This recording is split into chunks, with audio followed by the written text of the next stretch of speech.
Om Sahana Bhavatu Sahano Bhunattu Sahaviryam Karavavahai Tejasvinavadhitamastu Ma Vidushavahai.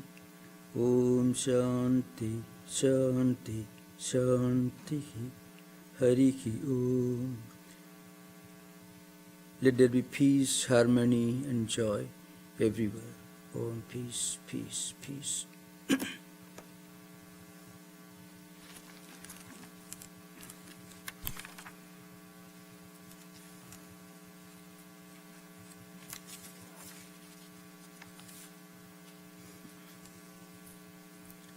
So our topic, as you know, the topic is Journey to Infinite Life. Now there is a real description of a journey in this Upanishad. It is one of the most well-known sections of the entire Vedic literature, the journey to immortality. Normally we have two types of journeys in our life. One journey, the normal life, pursuit of happiness, prosperity, success, happiness in this life, and also maybe pursuit of happiness, enjoyment in heaven. Now I have to explain something very important here, and that is a very important point for Western audience. When we use the word heaven in the Vedantic literature or Indian philosophy, the concept of heaven, the meaning of the concept of heaven in Vedantic literature is totally different from what it means in the Abrahamic tradition. So that is a very important point to remember. See, in Abrahamic tradition, kingdom of heaven, you go to heaven, heaven has got a spiritual aspect about it. Heaven implies close proximity, living with God, living in the world of God, coexisting with angels. You are in the company of angels, divine beings. You go to heaven as a result of blessings, grace of God, or grace of angels. That's what we mean by the word heaven in the traditional Abrahamic tradition. So you find the city of God, Augustine, city of God. It gives a classic description of those who are with heavenly minded, particularly sattvic type, those who have got a divine aspect about them. So there is a spiritual element in the concept of heaven in Abrahamic tradition. But in Vedanta, it is different. In Vedantic tradition, heaven is not a big deal. It is not something that a highly evolved person will aspire for, unlike what it is in Christian tradition.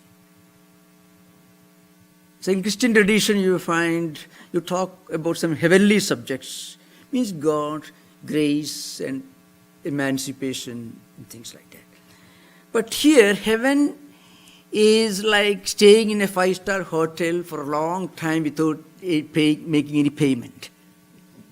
It is a result of some good actions you have done in this life, some meritorious deeds, mostly Vedic rituals, as a result of which you accrue some result. You earn the right to live in heaven, long life, healthy body, plenty of wonderful things to enjoy.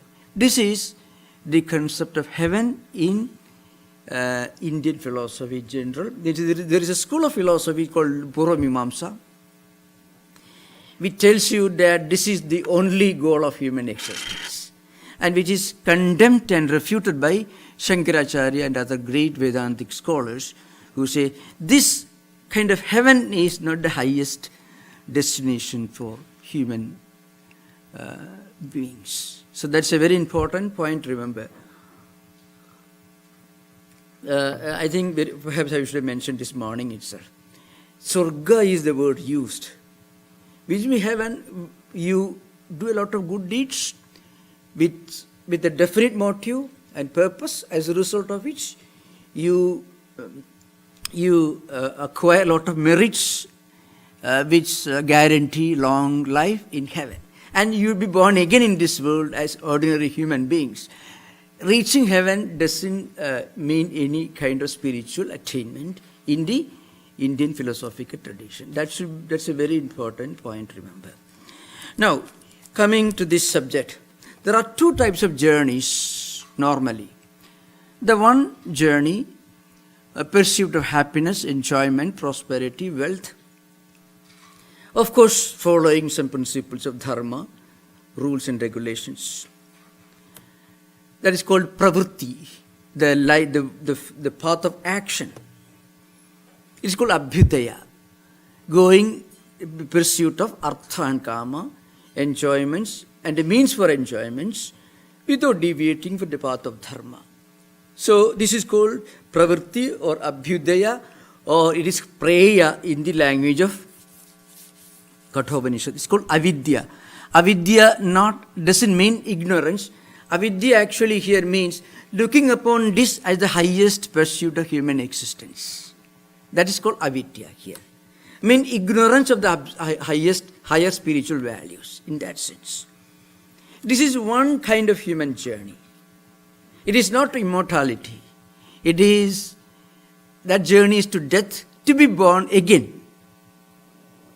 Depending upon what you have done in this life, you carry with you baggage of samskaras, vasanas and vrittis. And with that you are born again, you continue your journey. There is not much spiritual progress. There is another journey, and that's what we are going to discuss now. That journey is the journey to immortality, which is what Yama is going to focus on. And that is related to vidya, nivritti, sreya, nisreya, and so on. It is related to the highest spiritual enlightenment, spiritual wisdom. It is called, nivritti means renunciation of obsession or obsessive attachment to enjoyments and worldly pleasures. Taking to a life of spirituality.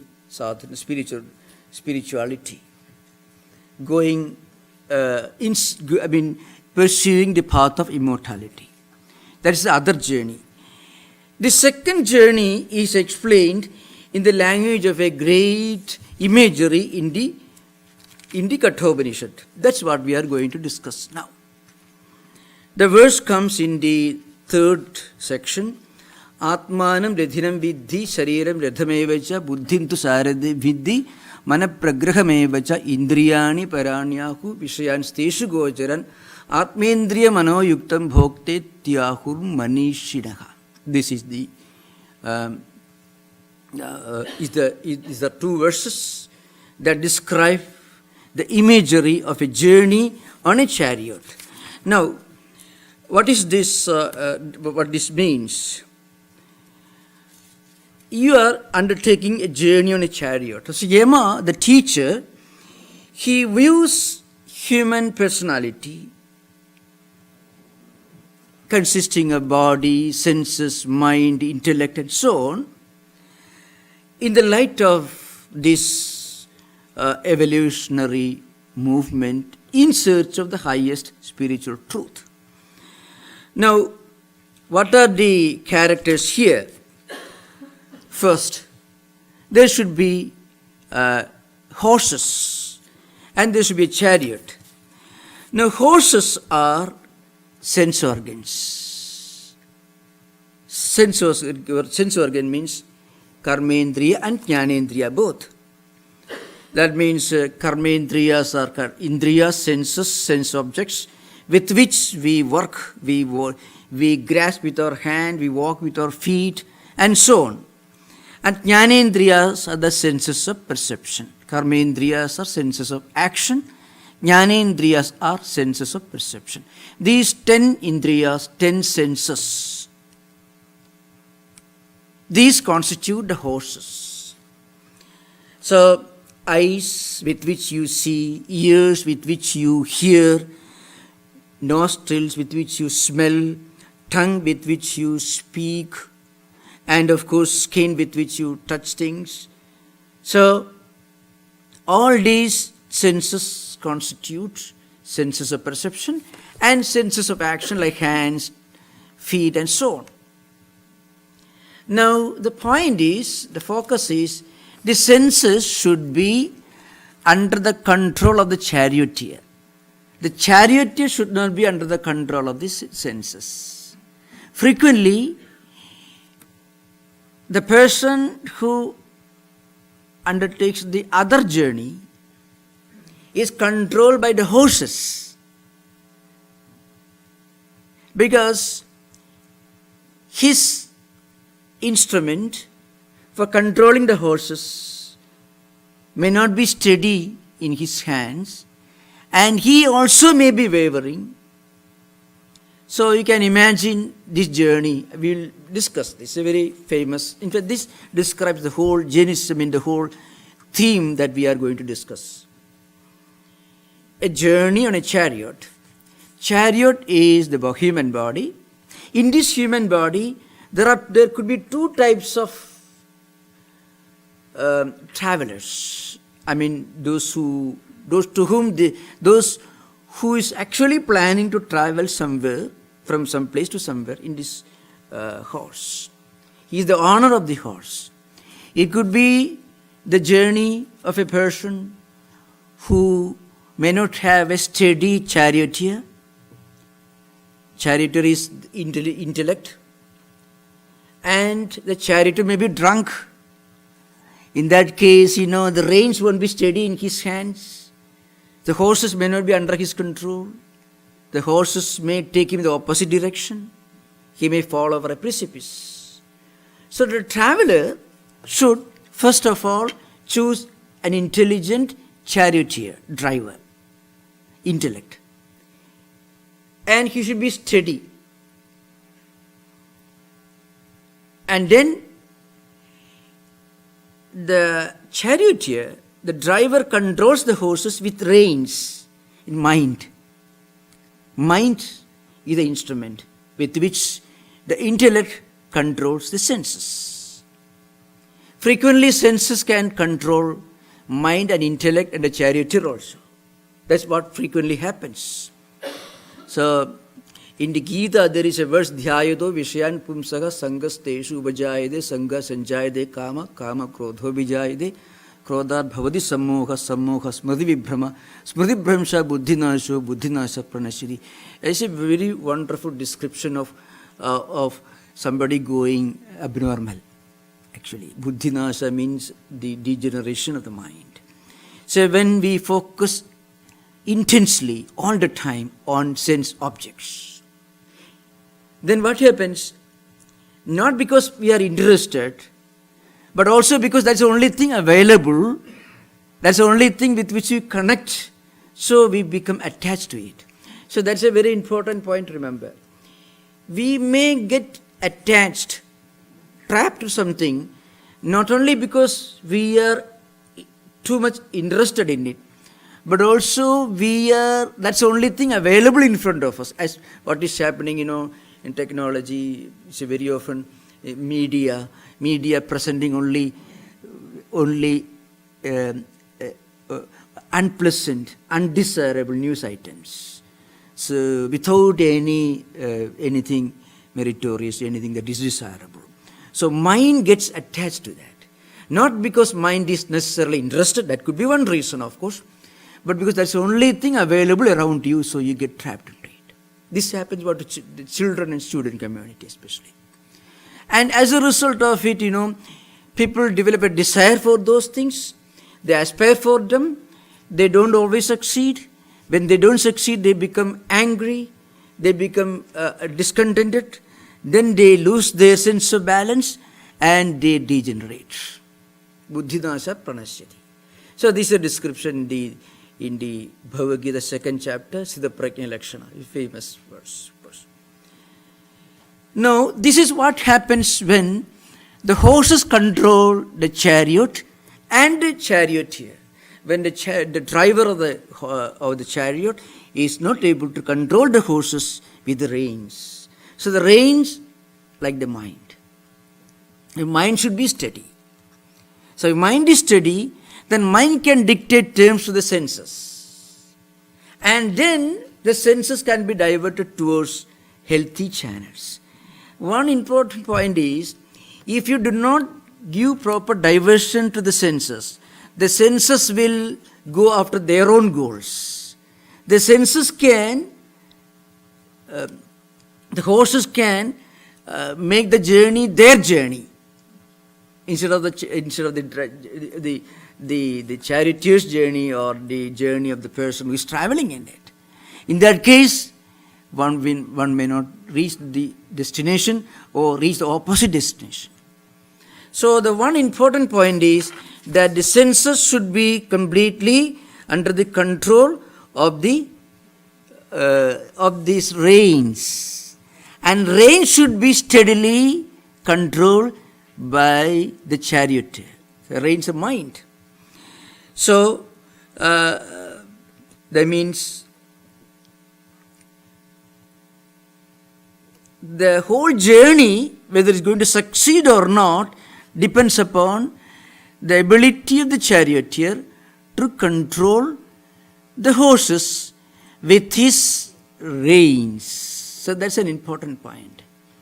Now, how to control the horses?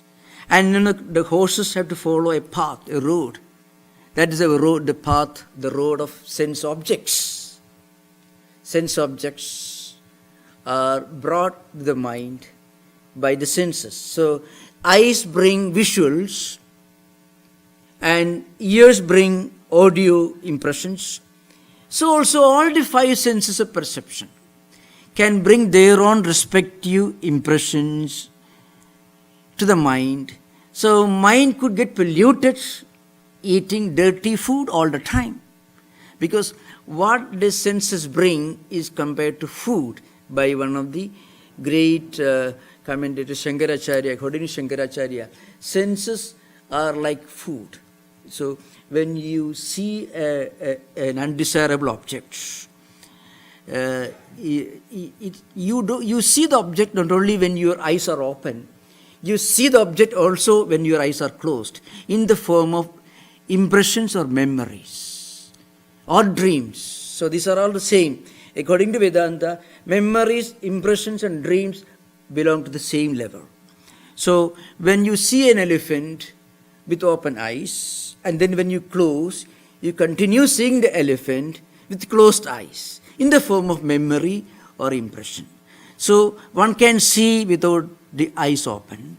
One can hear without ears, because you listen to a music yesterday and tomorrow you repeat it, because mentally you are hearing it again, so you repeat it. So also all the five senses bring food. Food is aharaditi ahara, means something that goes in, that's food. And that influences your culture. What we eat not only influences our body, but also influences the culture, the mind, the intellect, thoughts, emotions, all can be influenced by what we eat. So whatever the senses bring can either pollute the mind or can strengthen the mind. But then how does the mind control the horses?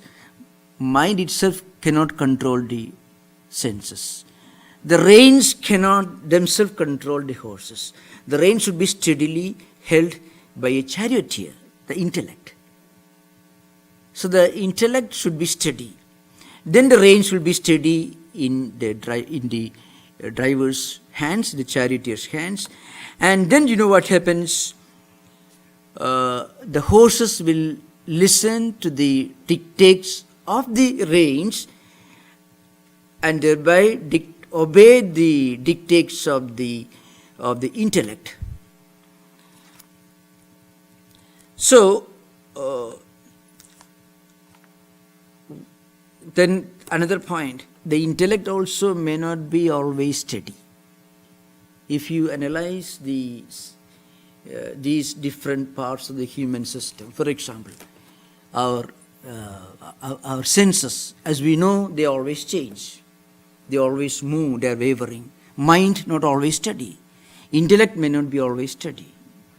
You are attracted towards an idea, you decide to do something now, and you change that decision. That's a Nisyatmika Antakarana Vritti is buddhi, that is intellect. And Sankalpa Vikalpatmika Antakarana Vritti is mind. So two types of thoughts or emotions. Do this or not to do this, like Hamlet. Two conflicting ideas coming together.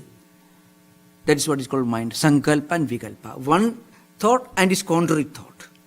Conflicts. It will vikshipta mind. Yoga psychology. And then intellect is called Nisyatmika Antakarana Vritti. Its duty is to decide. But intellect cannot always decide. We may take one decision today, we may take another decision tomorrow. So compared to the senses, mind is more steady normally. Compared to the intellect, compared to the mind, intellect is more steady. But intellect also cannot be always steady. The intellect, the driver, should listen to the demands of the traveler, who decide where he should go. Otherwise, the traveler won't be able to reach his destination. Who is the traveler? The traveler is Bhoktetyahur Manishinaha. Bhokta means Jiva. Body, mind, intellect complex in which Atman resides. That is Bhokta, Jivatma, the individual soul. What you call soul in Western psychology and philosophy. Individual soul. So, within us there is this Atman, but this Atman, it is embodied. It functions in the company of body, mind, intellect, different samskaras, vasanas and vrittis and so on. So the Atma, Jivatma should decide where it should go. And then the driver listens. Then driver controls the horses with the reins in his hands. So when the intellect is linked to Atman, it becomes steady. The intellect becomes steady. When the mind is linked to intellect, then mind also becomes steady. When the horses are strongly controlled by the reins, then horses also become steady. So one should always have a definite spiritual goal in mind. And that spiritual goal should be to realize one's own inner divinity within, which is what we are going to describe in the coming pages. Why it is important? So the coming verses also explain. Yastu avijnanavan bhavadi ayuktena manasasada tasi indriyani avasyani dushtashu aiva sarathehi. So suppose the charioteer, the driver, is not able to control his own mind, and through his mind control the senses. Then what happens? Horses which are totally out of control will normally take you to the wrong destination. So also we will be taken along the wrong road and wrong destination. Yastu vijnanavan bhavadi yuktena manasasada tase indriyani vasyani sadasya saradheke. Indriyani vasyani means within control. If the senses are within the control of the mind, and if the mind is like reins under control of the intellect, and the intellect is linked to Atman, then the horses also become steady, reach the goal. This is the essence of this imagery. Now we are going to discuss the spiritual implications of this. Why is it necessary to control the horses? We already explained some part of it. The point is, each of these horses, each of the 10 senses can cause our spiritual death. That's an important point, remember.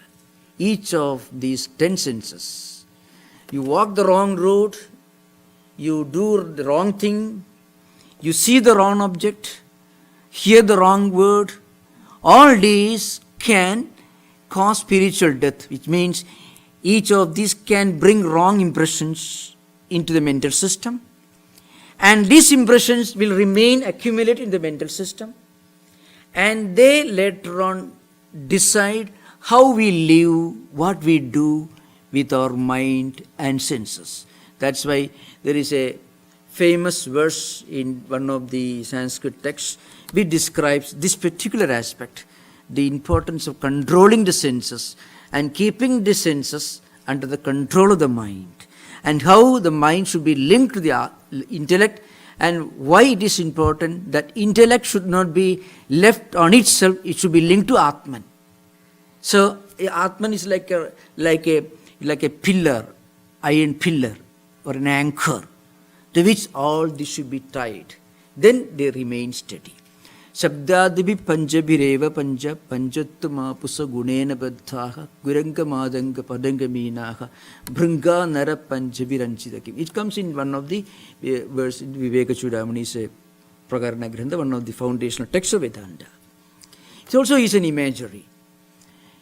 How animals get killed, or different members of the animal kingdom. So it gives some examples from the animal kingdom. First, it takes the example of deer, kuranga. Deer, it hides in a bush, and when the hunter comes, he cannot see the deer. He sings some music or plays on an instrument. Listening to this noise, the deer comes out of the bush. At that time, the hunter releases the arrow and the deer is killed. So just one sense of hearing, the ears, or the sense of hearing, causes the death of the deer. Then elephant is mentioned, Kuranga Madangami elephant. Elephants move in large numbers, in herds, touching each other. So they feel the presence of all the elephant members of the elephant family. By touching, small baby elephants will be guided by their parents and so on. So what happens is, normally they are trapped in pits. They fall in a pit and they are trapped. That's what happens. So because they touch each other, they lose their direction and they fall in a pit and they are killed or enslaved. Then padanga means the moths and creatures which emerge when you start a blazing fire during winter rainy season. They come in thousands, these moths, small little flies. They are attracted by the brilliant color of the flame. So the eyes, the sense of sight becomes a trap for them and they are killed. Then fish, they are caught, trapped by the sense of taste.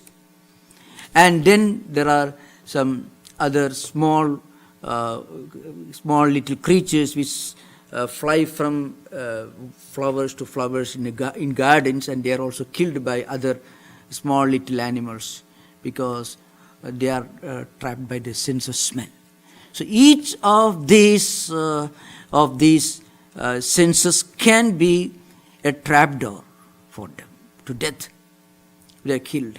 Now Shankaracharya concludes the verse, Narapanjabir Anjidakim. What he says, in the context of human beings, all these five senses simultaneously are hyperactive.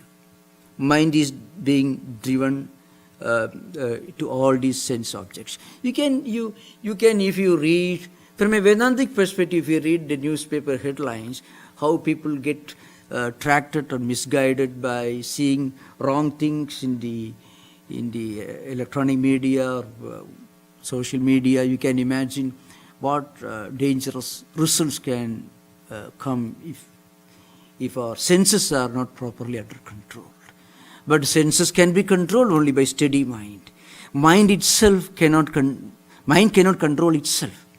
Mind should be controlled by a proper ideal, a concept, a guiding motto. We should have some higher ideal in life, which is what is called intellect, which is what makes intellect steady. And this ideal should be linked to some spiritual principle, something universal, something related to universal peace or happiness or something. Then what happens? Our journey becomes fruitful. This is one important imagery in this Upanishad.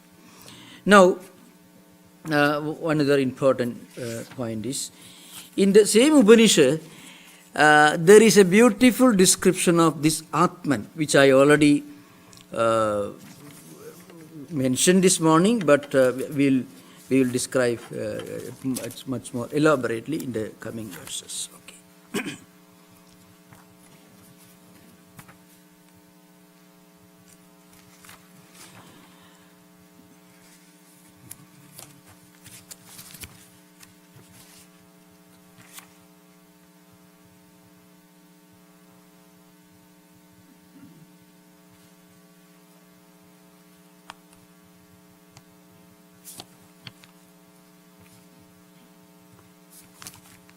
So I am going to take one very important verse, and that is a description of what is Atma is.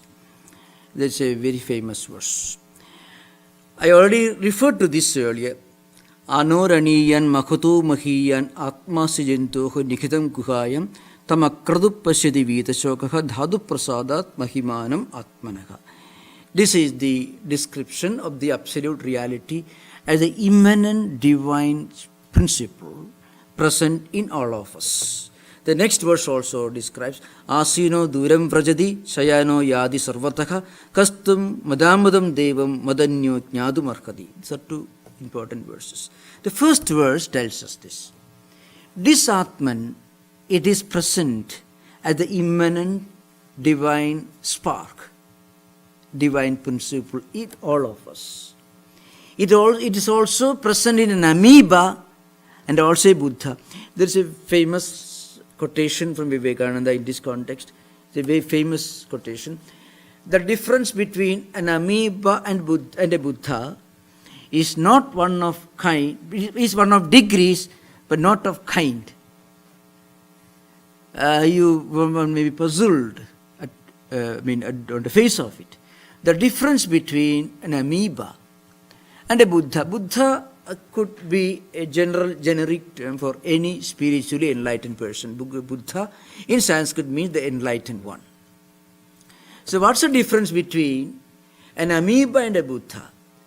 It is one of degrees. In Buddha, the presence of this Atman is manifest in his full effulgence. In amoeba, it is barely present, that's all. So, what's the difference between different people, say 8 billion people inhabiting this planet Earth? 8 billion reflective mediums you may call if you want. See, 8 billion mirrors in which this Atman is present, Atman is reflected.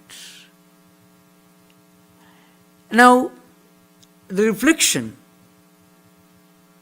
varies, but what is reflected, the real thing doesn't change. And the quality of the reflection varies depending upon the cleanliness, the cleanliness or the purity of the glass. If there is dust and filth on the glass, the reflection won't be very clear. If it is clear, if the mirror is clean, then the reflection will be clean. So in a Buddha, in an enlightened version, this Atman is in full effulgence. But in amoeba, it's like reflection of Atman in a mirror which is full of dust. So a fraction could be seen. That's what Vivekananda meant. Which means, spiritually the whole creation is one, because it is present in the smallest of the small, Anohu Aniyan and Mahataha Mahiyan. It is present as the immanent indweller in the smallest and also in the largest. Now, where is it present? Hridayam nihidam guhayam. It is present as the essence within our hearts. Now, those who are leading a pure life, those who have no selfish desire, those who practice unselfishness, those whose mind is pure, free from all impurities, impure thoughts, impure impressions, vibrations, samskaras, their mind becomes the right receptacle, medium for the manifestation of this divine reality within us. So that is the most important, one of the most important verses in this Upanishad, which explains Atman as the immanent reality in all of us, the universalism. Another point that the Upanishad mentions elsewhere, which we don't have time to expound, is that the realization of this immanent divine reality is possible in this life itself. For that, we do not have to wait for next life. So in Vedanta, there is one important concept that is called Jivan Mukti, which means liberation even when you are living in this world. There are Krama Mukti, Videha Mukti, many other, which, there are some philosophers according to whom liberation is possible only at the time of the liquidation of the body, at the time of death. And there are others who tell you for different levels of spiritual seekers, that liberation is Krama Mukti, slow through gradual process, gradual evolution.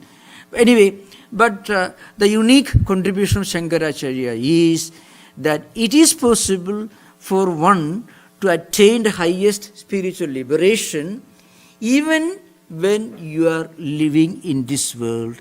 And not only that, and you'd be happy to hear this from me, even when you are engaged in all your ordinary day-to-day secular activities. This may be a bit of a puzzle for us. To give an example, to drive home this idea, I can give the story from Mahabharata. It is called Vyadha Gita. It is as beautiful, as grand a poetical section of the Mahabharata, which has got 145 verses, larger version, as the Bhagavad Gita itself. In the Mahabharata, there is a dialogue between a saint or somebody who went away from his home to become a saint, and a great spiritual teacher.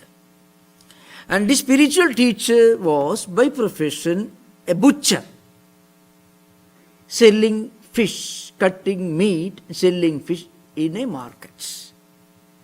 And he is a mighty big Vedantin, giving the highest spiritual truths to somebody who went to become an ascetic.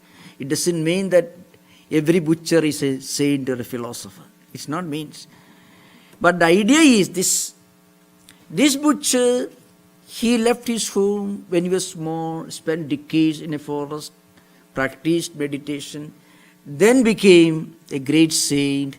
But then it didn't mean that he wanted, no, I'm a saint, I won't do any of my work.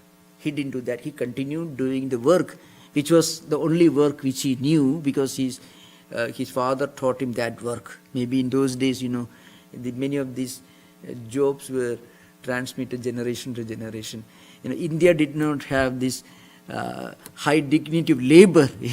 Mostly they were trade guilds. So these jobs were transmitted from generation to generation in India. But the story is something great about it. There was a great ascetic who practiced meditation under a tree for a very long time. And then one day he was highly disturbed because two birds were fighting on a branch above where we were sitting, and he was disturbed and he got angry. He should not have got angry, because that was not the purpose of his leaving his parents, leaving his home to become an ascetic. But we had acquired some spiritual powers anyway. So he was so much enamored of that. And so he looked at the birds with great anger, and the birds burned to ashes, as the story goes. He congratulated himself, got up from the seat, went about looking for alms. There's like the Franciscan friars in the Middle Ages, alms for Saint Francis, like that. In ancient times, in 4,000, 5,000 millennium BC, in India, this practice. Any ascetic or a pilgrim or somebody is going to some holy Himalayan pilgrim centers or going to learn Vedas from one part of the country to another part will go to householders' houses and will proclaim Bhavadi Bhiksham Deki, give us alms. That's what it means. Like alms for St. Francis, equivalent of that. Vedantic equivalent, so to speak. So he went to a house and shouted, please give me alms. And he may have done it 2-3 times. He became somewhat impatient, and then he heard a noise coming from inside the home, maybe from the kitchen, a lady's voice, a woman's voice, please sir, wait a minute. And then he waited, but he became impatient when the lady came out with alms. He was... if you want an example in Christian tradition, you find this in the way of a pilgrim. The pilgrim walks about all over Russia and he travels, and on his way to Jeddah, he visits the homes of Russian Orthodox Christians, and housewives and mothers come out with alms greeting him. That practice was common. I think the only country outside India where it was a common practice, before, except Buddhist countries, of course, was in Russia, because the influence of the Russian Orthodox Church, the concept of pilgrimage. So anyway, so this man became impatient. So he shouted, how dare you ask me to wait for a minute? And when he didn't say anything, but this thought just flashed his mind.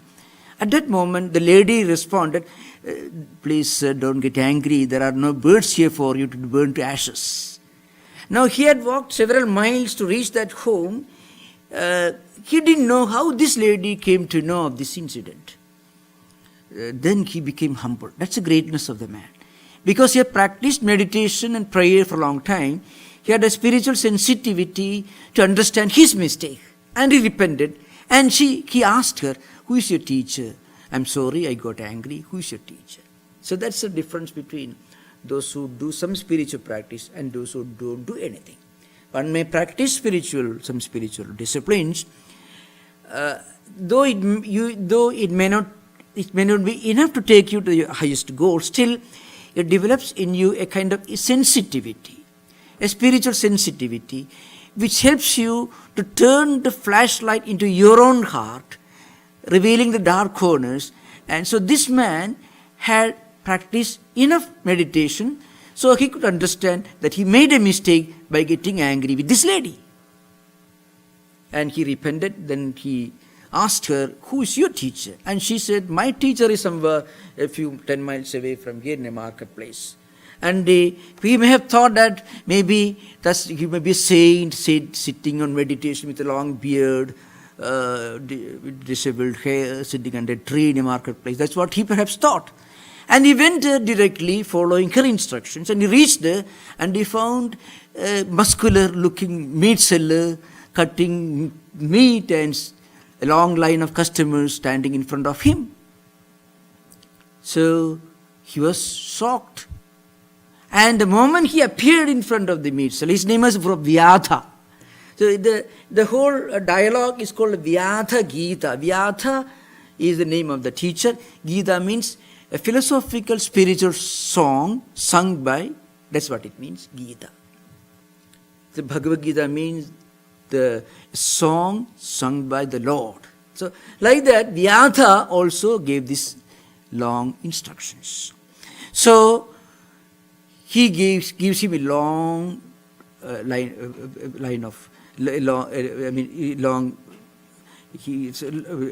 dialogue, discourse and discussions. It's called Vyatha Gita. Now, how could a meat seller, apparently not a very desirable joke for a saint, could be so exalted in spiritual life, which means no matter what we do and whatever may be a profession, it is possible to reach the highest level of spirituality if one is willing and ready to practice. Very often people, again I had to warn you, people mistake Vedanta to be a concept. It is not a concept. It is an experiential science. And Vedanta is a stage of human spiritual experience and not a concept or an idea. We often, this mistake is made in modern times especially. You teach Marxian philosophy, you teach Kantian philosophy, you are called a Marxian thought, or you are a Kantian philosopher, or you are called a utilitarian. If you teach J.S. Mill or Jeremy Bentham, you are called a utilitarian. This is how people look upon Vedanta, which is totally wrong. You don't become a Vedantin by reading Vedanta books. Of course, that's the best introduction, best kindergarten, of course. But Vedanta actually implies a level of spiritual experience. Now, this Upanishad has got another magnificent verse to explain about this. Asino duram vrajadi shayano yadi sarvataha kastu madamadam devam madanyo jnatu markati. Now, this reality, it is within, it is without. It is with attributes, without attributes. So, you find here a language of apparent contradiction. Even while being seated somewhere, it moves everywhere. It is lying somewhere, it goes everywhere. It is endured with joy and without any joy. Which means this Atman, this realization cannot be explained. So how do you make a statement that this is beyond explanation? The Upanishad resorts to a very unique metaphor. So the Upanishad uses a combination of apparent contradictions, which is called negativa theologia, and only philosopher in Western tradition, either theological tradition or philosophical tradition, what you call, is Meister Eckhart, who uses almost identical language to explain the super being in his Eckhartian theology. It's called negativa theology, means negative theology, the theology of negation, where you use words which are apparently contradictory, but which actually implies it transcends both. When you say this is of the nature, it is with attributes, you are limiting what cannot be actually limited by a description or a definition. If you say it is attributeless or with attributes, both are equally limiting factors. So, how do you imply that goes beyond both? It is with attributes and without attributes. It is beyond description, it is beyond definition, beyond explanation. It is only to be experienced, cannot be explained. So, to drive home this idea, Vedanta uses this. It is called Nishedha Mukha Vakyam in the language of Shankara's commentary, which you find in the Christian theology of Eckhart, who remained forgotten, buried for many centuries till Rudolf Otto brought him back to limelight in the 19th century. So, this Atman is present everywhere. So, it cannot move anywhere. It is present everywhere, so it cannot move anywhere. It is omnipresent, it is immanent, and it is transcendental. Now, what does it mean? So, of course, Shankaracharya and other commentators give an explanation. When you look at Atman as something endued with attributes, then you say it is asinaha, it is seated somewhere. Sayana, it is lying somewhere. When you look upon it as something without attributes, then you find it goes everywhere. Which means the absolute reality is present everywhere and it is immanent in everything. It is omnipresent everywhere. It is the inner resident of everything. It is also the highest transcendental reality. It is something that we can only experience. It is our nearest, but you cannot see it. Another word used to explain its uniqueness is Yat Sakshat Aparokshat Brahma. So in Vedanta or in Sanskrit language, there are two words, Pratyaksha and Paroksha. Pratyaksha literally means something which is within the jurisdiction of your eyes. Very Pratyaksha means you can see it. Which is direct perception. You can see with your eyes, you can hear with your ears, you can smell or you can touch. No, anything which is subjected to direct perception is Pratyaksha. This chair is Pratyaksha for me. Its opposite, let us say Siberia. It is not Pratyaksha for me. It is only a word I have seen. It's not a place I have seen. So it is the opposite. It's called Paroksha. It is not Pratyaksha. It is remote. The chair is direct, but Siberia is remote. But Atman is not Pratyaksha. I don't see Atman as I see this chair. But Atman is not remote, far away from me, because Atman is my own true nature. It is nearest, at the same time it is not directly perceptible. So it is called Yat Sakshat Aparokshat Brahma. It is non-remote. That is, it is non-remote. That's the term that Vedanta uses, especially in the Vedantic Upanishad. So this Atman is something which is our true nature. When we realize this, we don't get a new knowledge. We are only realizing what we actually are. And it is possible in this life. It is possible for one to practice discipline through prayer, meditation and so on. But for that, one should undertake the necessary trouble. So very often, as I mentioned, we look upon Vedanta as a concept. So we tell you, if very, very often during interactions, when people ask, Buddha could realize, Shankaracharya could realize, then why not I? That's the question. Yes, you look at Buddha, are you ready to do what Buddha did? See, people understand it in the world of science. Nobody asks the question, I am also as good as scientist as Einstein. Nobody says that. You have to work hard for, like Einstein in his area. Then you become an Einstein. In spiritual life also, at a different level, in a different realm, you have to work hard, following all the disciplines with intensity and vigor. Then we reach that experience. Not by believing in a concept. Believing in a concept is a very wonderful beginning. Just joining a very wonderful kindergarten. That's all. So, this Vedanta is essentially a science of inner experience. And its uniqueness that's proclaimed in the Katha Upanishad is that it is something that we can experience in this life itself. It is called Jivan Mukta. Not somewhere outside. And it is possible to experience this without the intermediary of any external factor. But then, for becoming an Einstein, you have to go to university, you have to go to school, you have to study and sit under a teacher and listen. The same applies here also. That is true. But then, once you realize that stage, then you transcend all these limitations.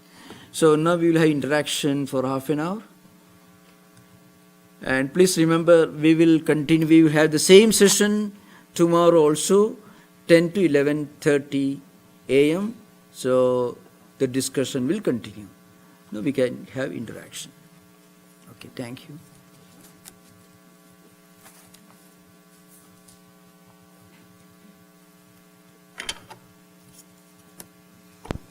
Any questions? Swami, you said that the Brahman is illuminated in everything, but it's illuminated in a very small fraction in something like amoeba, whereas in Buddha it is to the maximum possible extent. Now, is Jivan Mukti something that is achievable even for organisms like amoeba? No. Jivan Mukti is possible only through one's own spiritual practices, which amoeba is not likely to undertake. Say, like Buddha renounced his kingdom, his comforts, and walked 1200 miles, went to Bodh Gaya and sat under a tree with a strong determination. Ihasane, nasyudu me shariram, tugasti mamsam chila, vilayam chiyatugu, aprapisiddhim, bhujanma durlabham, naivasanat kayam adassalishida. You find Lida Vistara Buddha's life. Buddha, with such strong will, he sat under a tree, giving up everything and meditated. And then it took a long time for him to realize this. So the point is, one point remember is, different organisms represent different levels of the unfoldment of the presence of Atman within. One may ask this question, in fact I was asked this question on the similar subject. They asked, what about Genghis Khan or Hitler? The human beings, how did Atman manifest in them? So the answer is, if a brilliant light is projected through a red filament, glass, it will be red light. Or a reflection depends upon the type of reflecting medium. Similarly, that's why tamakradu pasyadi vida shokaka dhadu prasadat mahimanam atmanaha. Through spiritual practice, meditation, through the practice of unselfishness, when we make our mind pure, when we get complete freedom from all mental impurities, then the reflecting medium becomes clean, then the Atman manifests, as it did in the case of Buddha and other great teachers. That's what it is.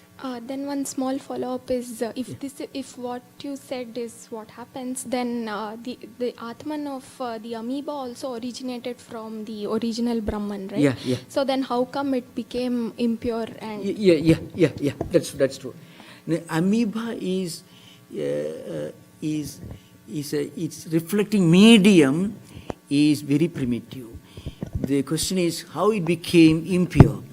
At the level of the Srishti, the creation, amoeba is endued with only a very primitive antakarana. Atman should manifest or reflect on mana or buddhi. Mana or buddhi, the same are used. So when our mind becomes pure, then reflection becomes clear, very effulgent. But in the case of amoeba, or in the case of evil human beings themselves, what happens?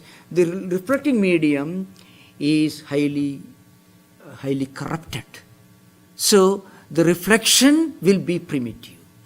But it may take perhaps, if you think of the vastness of the universe, cosmos, and the time concept, the infinity of time, then it may be that it may take trillions of years for those lower mechanisms to evolve.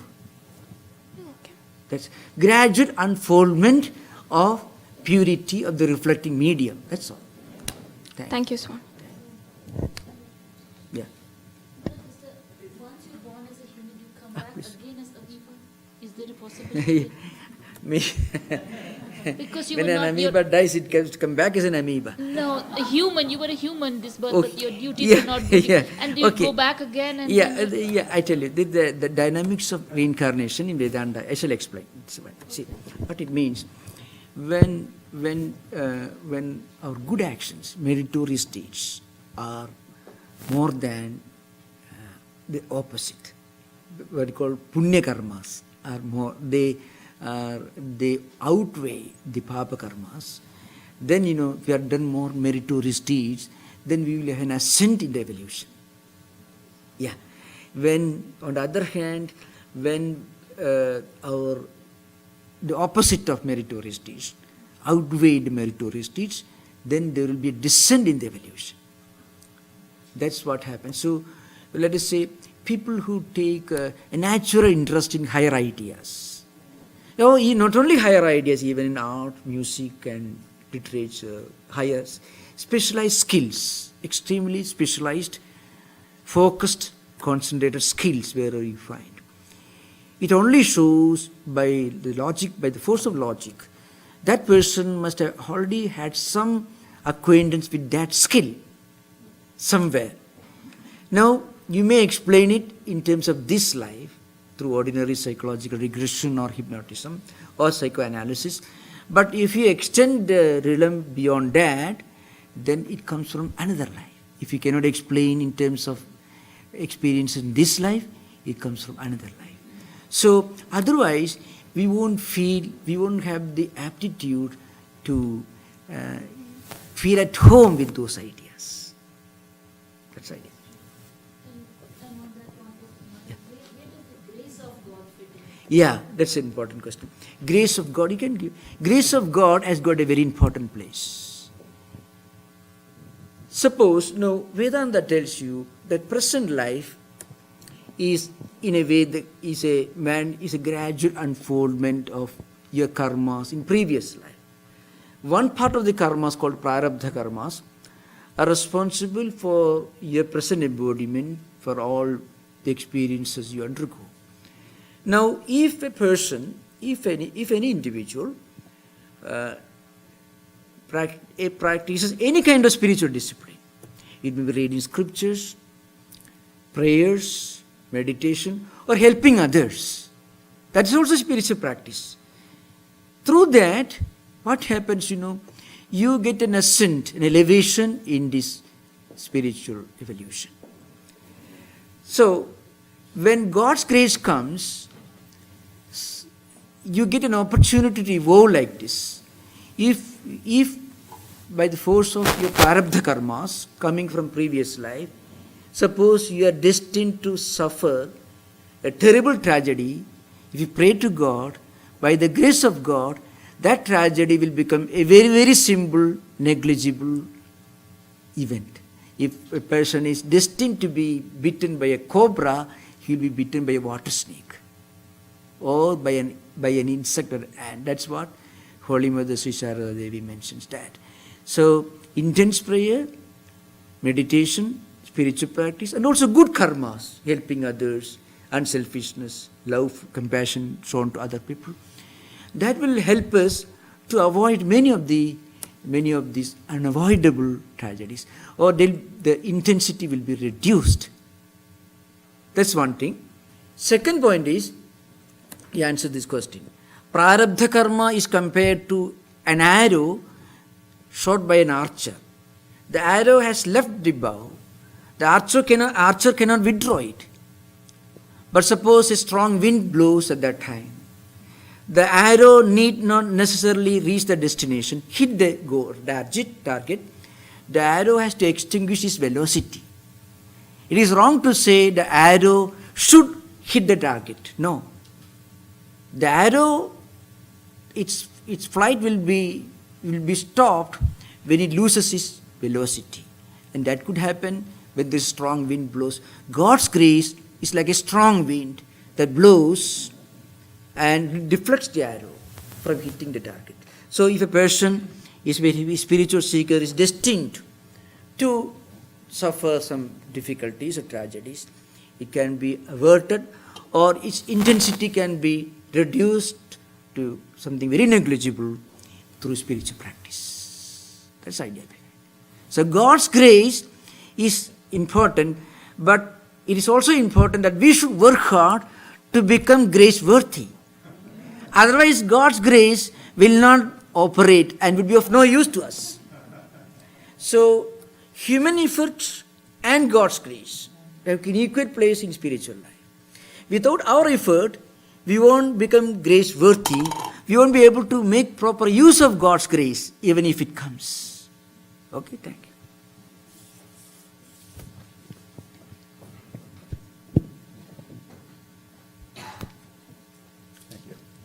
Swamiji, you mentioned Dr. Albert Einstein. Yeah.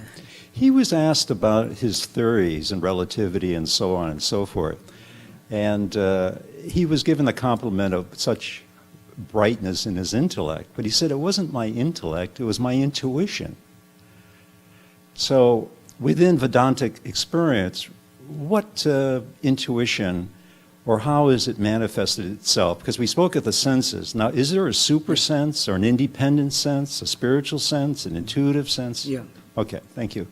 You know, in the Vedanta Yoga, both, there are 5 levels of human intellectual concentration. The 4th and 5th, Aikagriya Niruddha. Aikagriya means your ability to focus all your energies, physical, intellectual, nervous, all energy resources on one point. It is called Aikagriya. Now, great scientists, when they reach that level of concentration, very often they just go beyond the rigid, narrow path of rational analysis, and that gap, we do not know where the gap begins. From another source, something is revealed to them. So this is what we call intuition in science, in art, in music, and many other cases. This could happen not only to great scientists like Einstein, great musicians like Beethoven, and also it could happen to a most unlikely person like Dostoevsky, who was a drunkard actually, but even fully drunk in vodka, practically swimming in vodka, he wrote Brothers Karamazov, which is the greatest novel human civilization has known. So how did he do that? So it is nothing spiritual. There is nothing necessarily spiritual about it. They get a flash of some universal truths, but after some time they forget. It may not have any spiritually transformative effect on them. It may not have. But they are able to get a flash of some universal transcendental truths of human life. You find Dostoevsky's works, Tolstoy, Dostoevsky, many of these great writers, some universal truths. You know how we explain. You read it, suddenly you hear, yeah, that's true, you feel. You don't get that feeling when you read modern thrillers. It is so unrealistic. It only titillates the senses in the most violent manner. But these great writers can make you merge in their thoughts, and you will share, you will communicate with them. How it is possible? Because they have this what we call intuition. So intuition can have a spiritual dimension. It can also have a positively non-spiritual dimension. The two sides of the same. The point is, great spiritual teachers like Vyasa, I could give Vyasa belongs to the same category in a different way. He was a great, marvelous writer, and he was totally depressed. You can imagine the most reputed philosopher saint of his time, whose own disciples were great saints, spiritually more evolved. Even his own son was spiritually more enlightened, Shuka. But this man was depressed. And sitting on the bank of a river, Narada, another saint, came and asked him, "What's the matter with you?" He said, "Well, I'm depressed. I have achieved all this." And then he said, you have written this wonderful Mahabharata. Mahabharata deals with dharma. Not dharma as understood in Buddhist tradition. Dharma is like a constitution, do's and don'ts. Good ideas, bad ideas, both. Great literary classic. That doesn't help a man in spiritual life. It informs you. It doesn't inspire you. So you write something really inspiring. It will be a guiding light for our spiritual life. And then he wrote Bhagavata Purana, which is a story. It's a great, marvelous spiritual classic. When he wrote the last word, that is Satyam Param Dhimahi, that's the last word, which is the highest spiritual truth proclamation, he was completely freed from that depression, the grief. So when we do something really which helps others, and if you are endowed with spiritual discipline, then these things will have a transformative effect on us. Say, You can imagine St. Augustine, St. Francis of Assisi, all these are examples.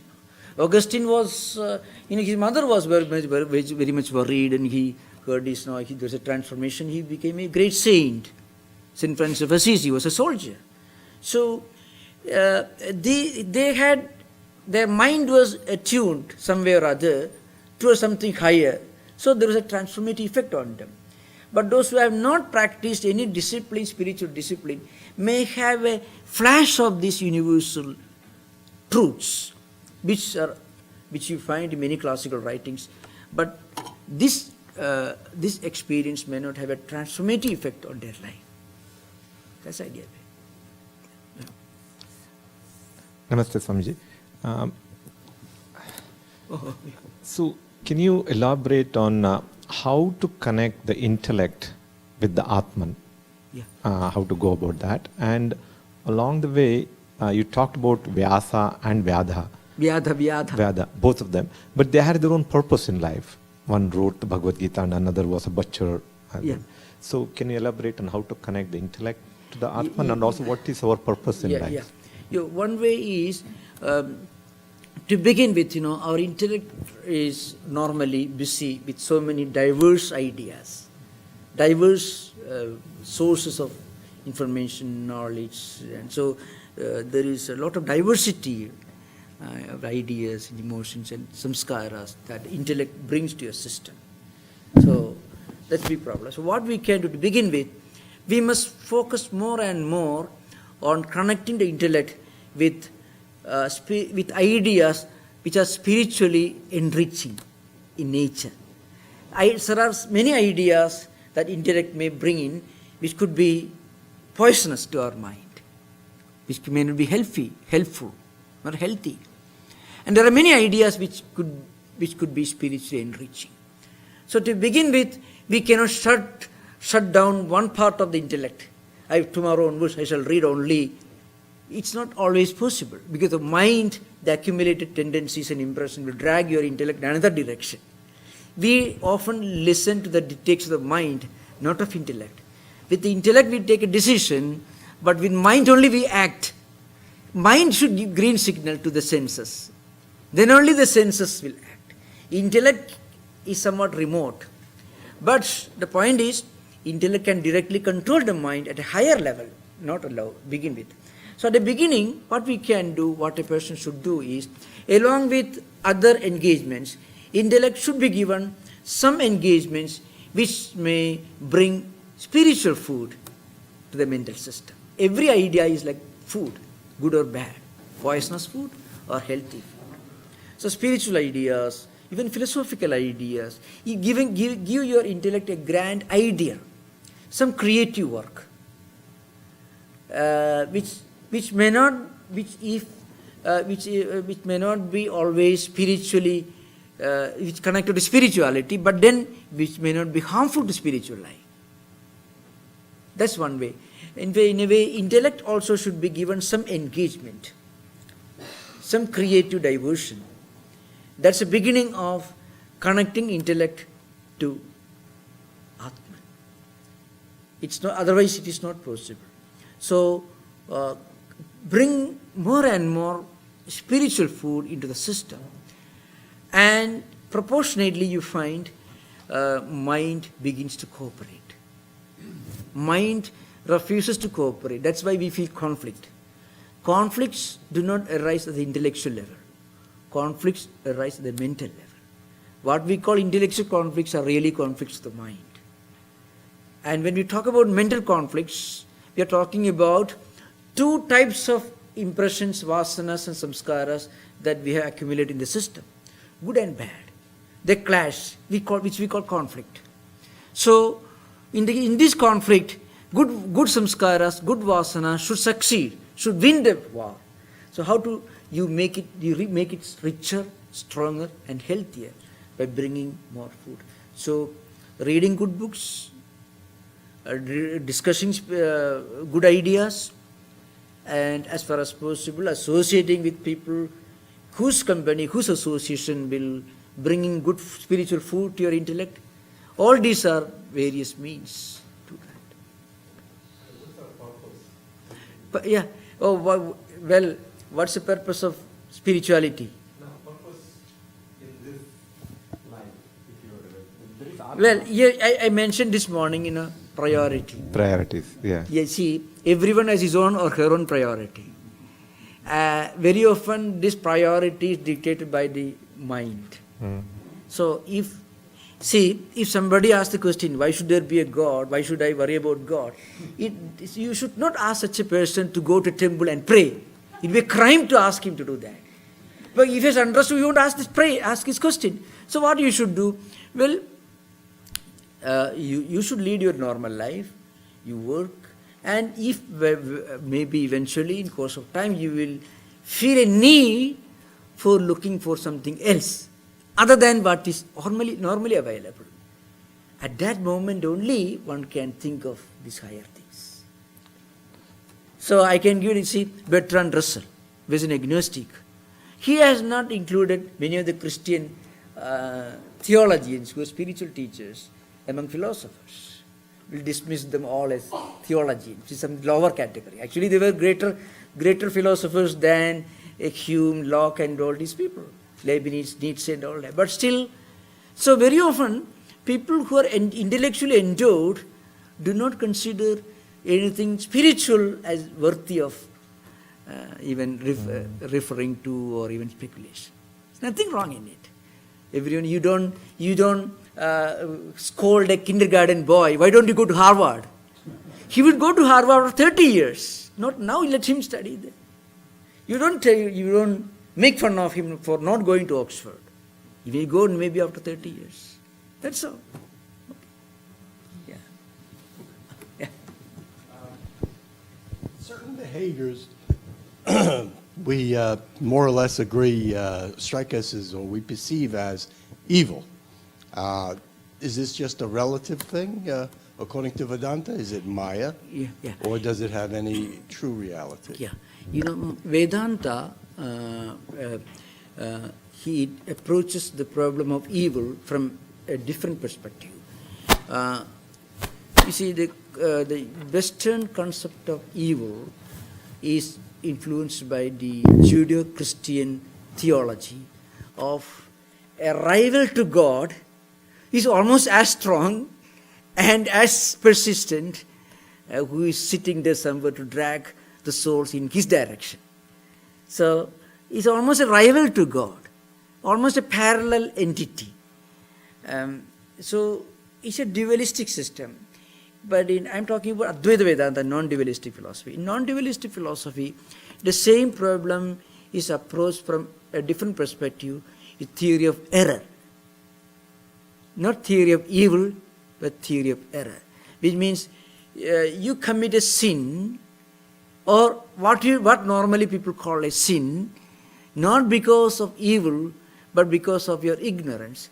Ignorance also should not be interpreted in its superficial dictionary meaning. Ignorance here means your lack of or absence of the knowledge of Atman. That absence of knowledge, that ignorance, can have varying degrees.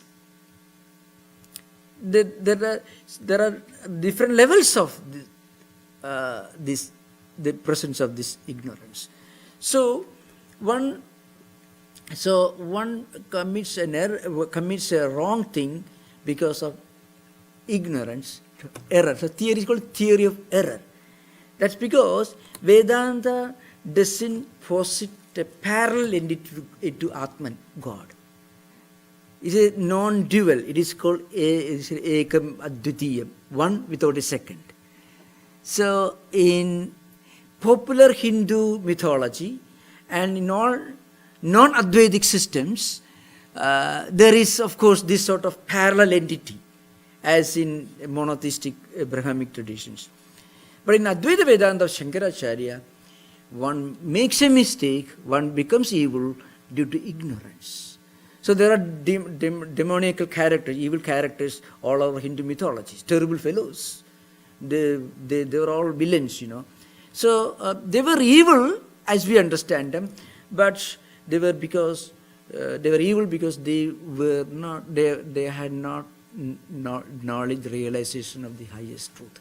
This absence of realization have various levels of thickness about it. Ignorance have different degrees, different levels of thickness, intensity. That's what it is. That's right. Yeah, that could also be. Even unripeness can have various levels of unripeness, like that. That's it. So I can give an example. This is very interesting thing. Say a student or a spiritual seeker who has done a lot of spiritual disciplines, but still has to advance some from that. His level of unripeness or let us say ignorance is different from the level of ignorance of a Genghis Khan or a Timur or a Hitler. So you can see the difference. So there's a qualitative difference. So the final answer to the question is, if everyone understands his true nature, that is that divine reality with him, and everyone is also part of it, then it's fine. That's why the highest devotee of God is described in Bhagavata Purana as one who sees the whole humanity, the whole creation in God, and God in the whole creation. Sarva bhudeshu yapashyet bhagavad bhavam atmanaha bhudani bhagavadi atmani esha bhagavata uttamaha. Mean the highest devotee is one who sees God in everyone and who sees everyone in God. It's a kind of spiritual egalitarianism. And that takes you very close to Advaitic realization. The unity and oneness, one without a second. When you feel the presence of God in everyone, you cannot do any harm to anyone. Because you see God in everyone and you see everyone in God. That's the idea. Yeah.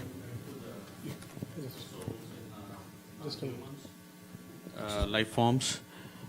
I remember Lord Krishna mentioning that all souls finally reach me, and all souls, the final destination is they reach me, and when they reach me, I would decide by their deeds whether they're going to be reincarnated or they finally merge with me forever.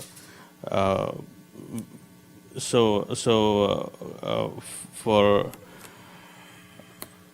and the deeds of amoeba could be what it is capable of doing, may not be compared to what human can or other life forms can do. So it could be just life and death for it, and it did it better. And that's probably the way it finally reaches him and never come back. No, you see, I tell you, of course, I shall answer the first question and then come to the next. Then you'll repeat the next one because I'm not asking you a question. I'm just referring some of the text that I remember as a just comment. Explain this. When there is one statement in Sri Ramakrishna, somewhat little different, but that's what he says is, those who have prayed at least once sincerely to God will come to me. I will decide or not what he says. Another point he says, when he sees them, he can understand at what level of spiritual evolution they have reached. Okay, now the point is, what Sri Ramakrishna meant was this.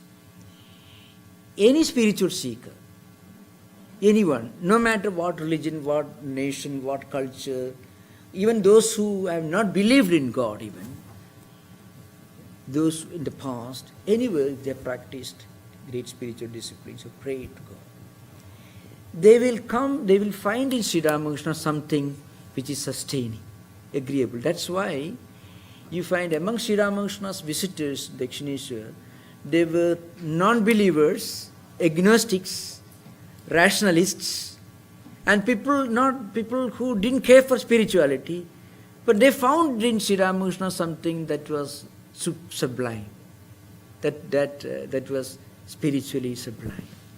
So there, he didn't perhaps mean the particular individual. Anyone who has prayed any time in even the previous life cycles, if they come there, they will find in him something. That is true. When you, that's if a spiritual seeker has done some spiritual disciplines in the past, if you read the lives of great spiritual teachers, you find a natural affinity. You need not necessarily belong to the particular cultural tradition to which that teacher belongs. The Sri Ramakrishna's own disciples, like Keshav Chandra Sen, Yam, they were all great admirers of Jesus, great scholars in biblical literature. Many of them have profound scholarship in biblical literature. They are not baptized Christians. How did they get attracted to Jesus? Because they found in Jesus' life some spiritual things. So like that, there were Christians, non-believers, and many, even agnostics who came to Sri Ramakrishna. They found in him a very agreeable, likable person. I mean, they found this a wonderful person. So that's natural for every sincere spiritual seeker. That's what Sri Ramakrishna meant by this statement. So thank you. We will continue this session tomorrow. So tomorrow again we will have the discussion from 10 to 11:30, and then refreshments from 11:30 to 12, and from 12 to 12:30 meditation. Thank you. Namaskar. Om Shanti Shanti Shanti. Hari Om Tat Sat. Sri Ramakrishna Arpanamastu.